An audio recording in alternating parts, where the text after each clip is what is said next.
না না ধরিলে আজ তোমায় ছাড়বো না, না না না ধরিলে আজ তোমায় ছাড়বো না। নমস্কার বন্ধুরা, আমি নবনীতা দে সরকার। সবাইকে স্বাগত আমার চ্যানেল লার্ন সিঙ্গিং এ।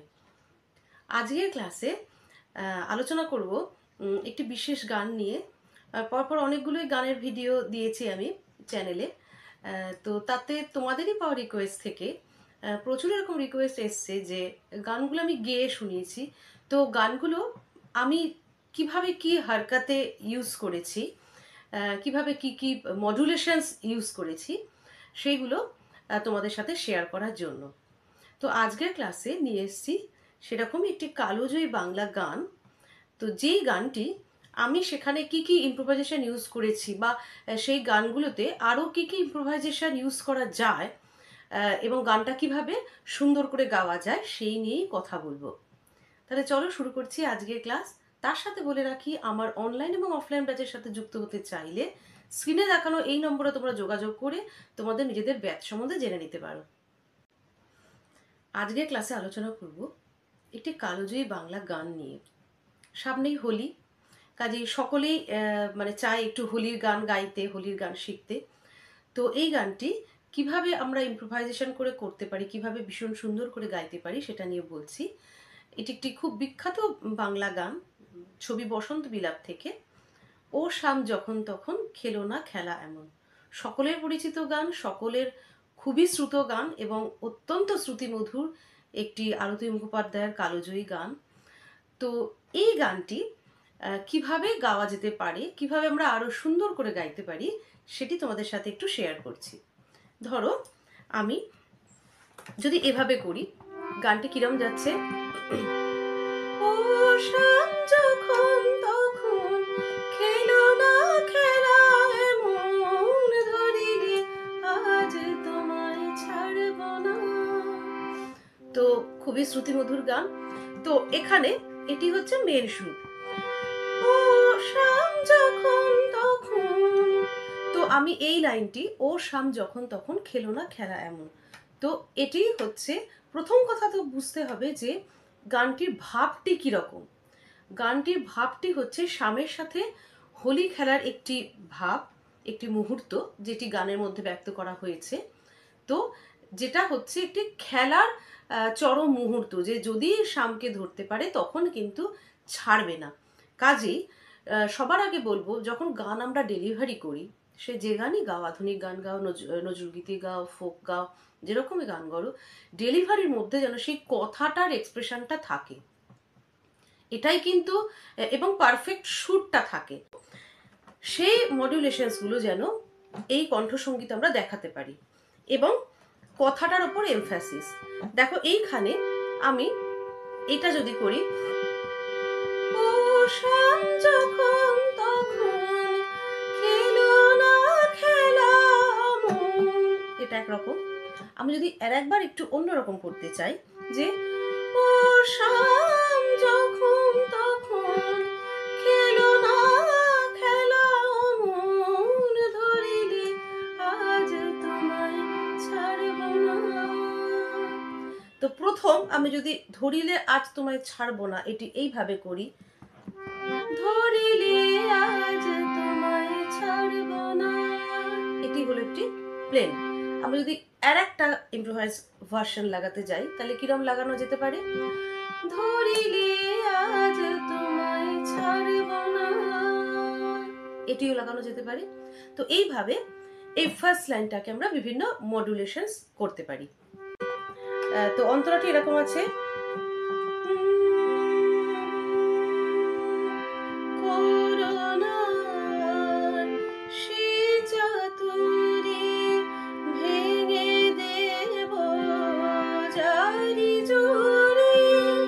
তো এইখানে আমি কিভাবে ইম্প্রোভাইজেশন করতে পারি। ধরো এইখানটা প্রথমবার যদি তোমরা এরকম করো, করোনার সে চাতুরি ভেঙে দেব জারি জুরি, এটা একরকম। এবার যখন পরে আমি রিপিট করছি তখন একটু অন্যরকম করলে ব্যাপারটা শুনতে সুন্দর লাগে। তো তখন আমি এইভাবে করতে পারি, মানে একদম ডাইরেক্ট সা থেকে নিলাম, পা বা সা, সা দা পা মা, সে চাতুরী। এইখানে আরেকটি ছোট্ট করে হারকাতে লাগালাম, ধানি সা ধানি ধা পা, এইটুকু লাগালাম। তাহলে প্রথমবার কিরম করলাম, প্রথমবার করলাম করোনা আর সে চাতুরী, সেকেন্ড বার কি করছি, করোনা আর সে চাতুরী। তাহলে আশা করি পার্থক্যটা ক্লিয়ার হলো। এবার নেক্সট লাইনে যাচ্ছি, ভেঙে দেব জারি জড়ি। তো এইখানেও দেখো আমি কিন্তু আলাদা করব, ভেঙে দেব জারি জড়ি। This is method number 1। Second যখন রিপিট করব কিরকম করব, ভেঙে দেব জারি জড়ি। তো আমি জারি জুড়ি কথাটা যখন দুবার করে করলাম তখন কিন্তু দু রকম ভাবে করলাম। প্রথমটা জারি জুড়ি, এটা সেকেন্ড বার করলাম জারি জুড়ি। তার মানে কিরকম লাগালাম, মা থেকে নিলাম, মা কোমল নি, জারি মা কোমল নি ধা শুধু নি সা, এটা সেকেন্ড বার। তারপরেরটা যাচ্ছি, লোকেদের মন্দ কথার ধার ধারবো না। তাহলে এটা প্লেন প্রথমটা করলাম, লোকেদের মন্দ কথার ধার ধারবো না। তো তারপরে আমি যখন এটা সেকেন্ড বার রিপিট করছি আমি এটা এভাবেও করতে পারি, লোকেদের মন্দ কথার ধার ধারবো না।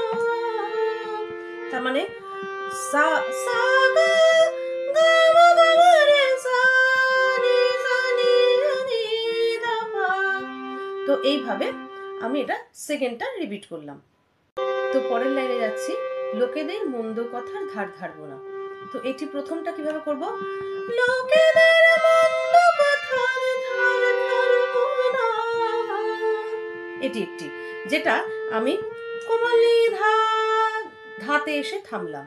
তো এর পরেরটা কিরকম করব, লোকেদের মন্দ কথা গা মা গা মা রে সা, এটা লাগালাম, ধার ধারবো না,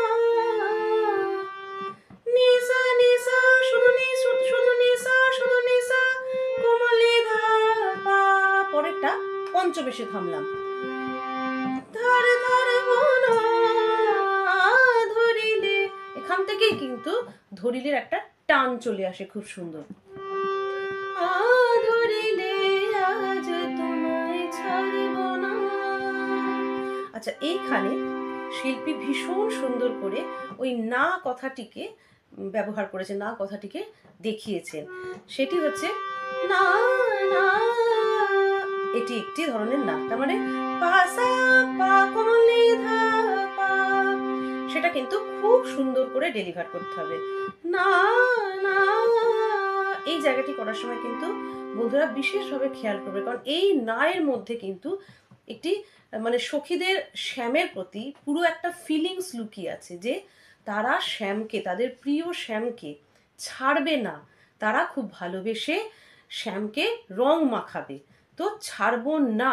এই না কথাটার মধ্যে কিন্তু অনেক রকম ভাবে না বলা যায়, খুব ভায়োলেন্টলিও না বলা যায় যে না আমি এটা চাই না, আর একভাবেও বলা যায় না আমি ছাড়বো না। তো দেখো শব্দটা কিন্তু না, কিন্তু কথা অনুযায়ী ভাব অনুযায়ী কিন্তু তার বলার ধরনটা পাল্টে যায়। কাজে এখানে যে নাটি বলছে সেটি কিন্তু না হওয়া, না নেগেটিভ হওয়ার সত্ত্বেও, না তো একটা নেগেটিভ ওয়ার্ড, নো নেভার না এগুলো সবই নেগেটিভ ওয়ার্ড, তো নেগেটিভ ওয়ার্ড হওয়ার সত্ত্বেও কিন্তু এই না এর মধ্যে একটা ভালোবাসা, একটা স্নেহ, একটা অ্যাফেকশন, একটা বন্ডিং তোমাদেরকে ফোটাতে হবে। কাজেই খুব কেয়ারফুল এই জায়গাটা, এটা গানের একটি বিশেষ জায়গা যেখানে কিন্তু দারুণভাবে এই জায়গাটাকে ফোটাতে হবে।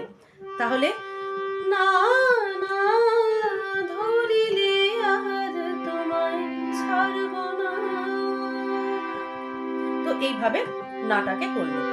তো অন্যরকম ভাবে একটা না করা যায়, না না না, এইভাবেও ব্যবহার করা হয়েছে।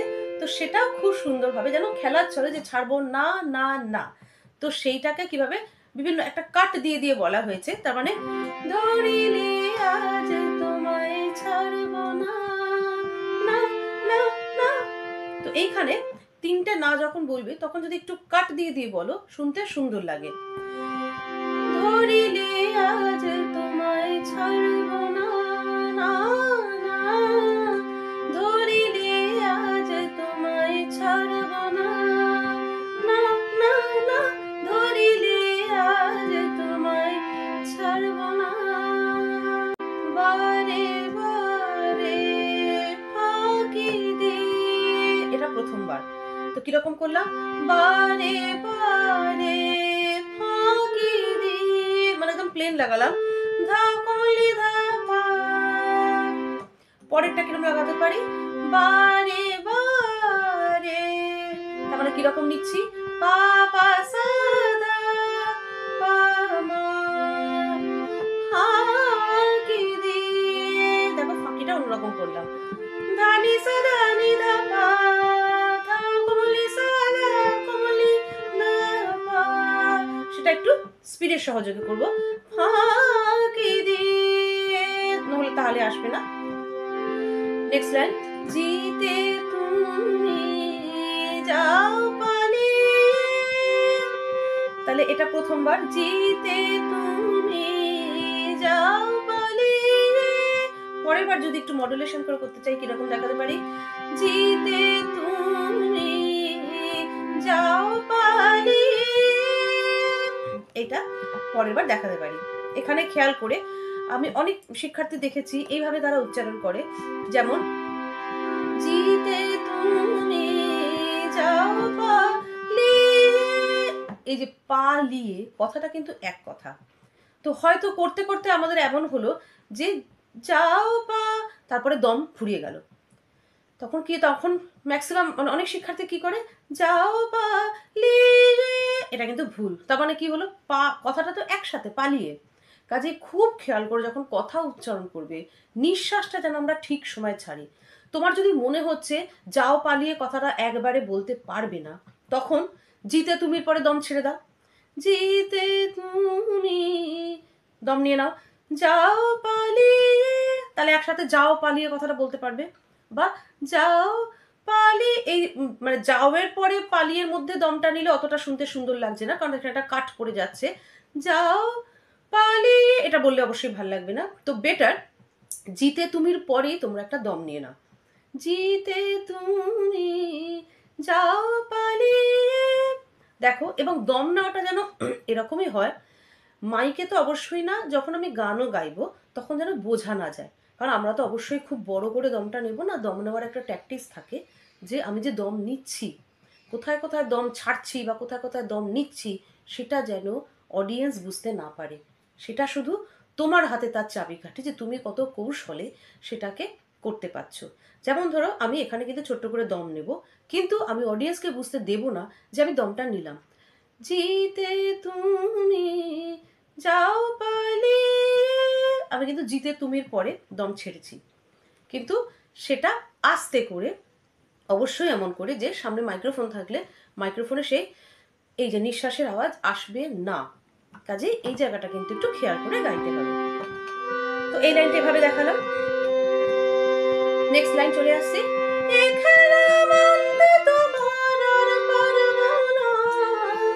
তো এটা যেরকম আগের বার দেখালাম যে প্রথমবার ধাতে নামছি, তারপরে বার পাতে নামবো, আর পারবো না ধরিলে আজ তোমায় ছাড়বো না। তো এখানে আমি যেরকম বলেছিলাম যে পুরো টানটা থাকবে, ধরিলে এরকম একটা টান দিলে খুব সুন্দর লাগে, আজ তোমায় ছাড়বো না। এখানে আর একটা কাজ লাগালাম, না পা করি মা পা করি মা পা মা দা পা, না, খুব ছোট্ট করে স্পর্শ স্বরের কাজ করি মধ্যম দিয়ে পঞ্চমের সাথে, তো যেটা শুনতে বিউটিফুল লাগে। তো এই কাজটাও তোমরা করতে পারো। তো মোটামুটি গানটার কিভাবে বিভিন্ন হারকাতে করবে আমি দেখিয়ে দিলাম। আশা করি যেভাবে নোটেশন দিয়ে দেখালাম তোমাদের বুঝতে সুবিধা হয়েছে। তো আমি যেটা সবসময় বলি যে গান ধরো একজন একরকমভাবে গাইছে আর একজন একরকমভাবে গাইছে, কেন পার্থক্যটা হয়? পার্থক্যটা হয়, আমি যদি গানটাকে ধরো 10 মিনিট ধরেও গাইলাম, তো আমি যদি 10 মিনিট ধরে একই সুরে গেয়ে যাই বা একই রকমভাবে গেয়ে যাই, তখন কিন্তু গানটার মধ্যে কোনো বিউটি থাকে না। তখন সেটা দর্শকের কাছে খুব মোনোটোনাস, যে একটা লাইনকে বারবার একই রকম করছি। কিন্তু আমি একটা লাইনকে যদি বিভিন্ন রকমভাবে দর্শকের কাছে ডেলিভার করি, বিভিন্ন রকম হারকাতে দিয়ে, বিভিন্ন রকম মডুলেশনস দিয়ে, তখন কিন্তু গানটা খুব মনোমুগ্ধকর হয়। তো যার জন্য এই গানটাকে তোমাদের আমি দেখিয়ে দিলাম। এবং অবশ্যই বলবো, সর্বোপরি বলবো যে গানটি তোমরা গাওয়ার আগে বা শেখার আগে, তোলার আগে, যেটা আমি সবাইকে বলি যে অরিজিনাল শিল্পীর গানটি তোমরা কিন্তু অবশ্যই শুনো। কারণ বন্ধুরা, আমি সত্যি মানে একটি খুব সত্যি কথা তোমাদের সামনে আজকে বলছি। সেটা অবশ্যই আমি আমার চ্যানেলের ভিউজ বাড়াবার জন্য এরকম কথা তোমাদের বলা উচিত নয় যে তোমরা আমি যেটা দেখালাম সেটাই শুনবে, সেরকমভাবেই ইম্প্রোভাইজেশন করবে। হ্যাঁ, আমি আমার মতো করে কিছুটা দেখালাম, চেষ্টা করলাম তোমাদের সাথে শেয়ার করা। কিন্তু অবশ্যই বন্ধুরা, এই গান যে শিল্পী গেয়ে গেছেন, যে শিল্পী এই গানকে একটি অমরত্বের পর্যায়ে নিয়ে গেছেন, তাদেরকে শতকোটি প্রণাম। তাদের মানে তুলনা মানে সমতুল্য তো দূরস্থ, তাদের কাছে আমরা কোনোদিনই পৌঁছাতে পারবো না। তারা সত্যি সেই স্তরে, ঈশ্বরের স্তরে চলে গেছেন। তিনি যেভাবে এই গানটি গেয়ে গেছেন, সেইটি কিন্তু সর্বোপরি মানে শিরোধার্য তার হারকাতে, বা তিনি যেভাবে গানটি গেয়ে গেছেন। কাজেই আমরা যে যেভাবেই করি না কেন, সর্বোপরি কিন্তু তার সৃষ্টিকে, তার সেই গায়কিটাকে আমরা নমন করি। কাজেই বন্ধুরা, তোমরা অবশ্যই, আমি বলবো সকলে এই গানটি গাওয়ার আগে, আমার ভিডিও দেখে যে যা হারকাতে তোমরা করলে অবশ্যই করলে, কিন্তু অরিজিনাল যে শিল্পীর গান, আরুতমী মুখোপাধ্যায়ের কণ্ঠে এটি রয়েছে, সেটি কিন্তু অবশ্যই তোমরা শুনে নিও। তাহলে আজকের ভিডিও কেমন লাগলো আমাকে অবশ্যই জানিও। ভিডিওটা ভালো লাগলে করে দিও লাইক, আর বন্ধুদের সাথেও করে দিও অনেক শেয়ার, যাতে সকলে এই গানটি এইভাবে তুলে নিতে পারে। আর চ্যানেলে যারা নতুন বন্ধুরা, চ্যানেলটিকে সাবস্ক্রাইব করে পাশের বেল আইকনটা প্রেস করে রেখো, তাহলে আবার যখন ভিডিও আপলোড করব তোমাদের কাছে নোটিফিকেশন পৌঁছে যাবে। তোমরা আরও কী গান এভাবে দেখতে চাও আমাকে কিন্তু অবশ্যই কমেন্টে জানিও। তাহলে আজকের ক্লাস এখানেই শেষ করলাম। সবাই খুব ভালো থেকো, খুব ভালো করে রেওয়াজ করো, আর খুব সুন্দর সুন্দর গান করো।